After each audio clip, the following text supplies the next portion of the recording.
Kasi meron tinawag na ulol at mahina ang kokote ayon kay Vincent Astrolabio. Ito nga po yung trash talkan mga tol. Naglabas ng isang video si Cuadro Alas kung saan ginaya nila yung sinabi ni Coach Nonoy Neri. Sinabi kasi ni Coach Nonoy Neri 10 times daw ang lakas ni Vincent Astrolabio kay Junto Nakatani. Ito naman ngayon ang ginaya ni Cuadro Alas sa pamamagitan ng isang video. Tapos biglang pasok dito si Jason Casimero at sinasabing yung 10 times na sinasabi pumusta daw itong kampo ni Astrolabio sa kalaban. Sagot naman ni Astrolabio mga tol, ikaw ang pinakabaga. Boy fitness, walang utang na loob. Hindi marunong magpasalamat sa mga taong tumulong sa inyo. Kaya daming tao umalis sa paligid nyo kasi mukha kang pera. Gusto mo soloyin ang percent ng kapatid mo. Ayun, hindi na nakalaban yung kapatid mo ng big fight kasi binastos nyo yung taong tumutulong sa inyo. Feeling expert ka kasi. Akala mo kung sino ka, yung training mo nga pang fitness. Kawawa lang kapatid mo, ulol. Kaya maraming tao ang galit sa'yo kasi bastos ka na pagkatao. So talagang nag-real talk na ang dalawa mga tol. So dapat ayusin na lang yan sa gitna ng ring para magkaalaman na.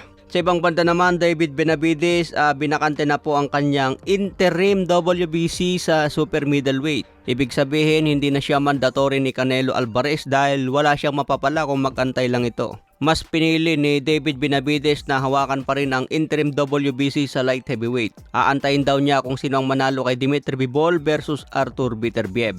Dito raw siguradong may papalag kay David Benavides kung sino ang panalo kay Bivol at Beterbiev. Kumpara naman daw kay Canelo Alvarez na kahit panatiliin sana ang kanyang WBC interim belt, wala namang kasiguraduhan kung papalag ba talaga si Canelo Alvarez. Kinumpirma na nga po yan ni Mauricio Sulaiman na presidente ng WBC.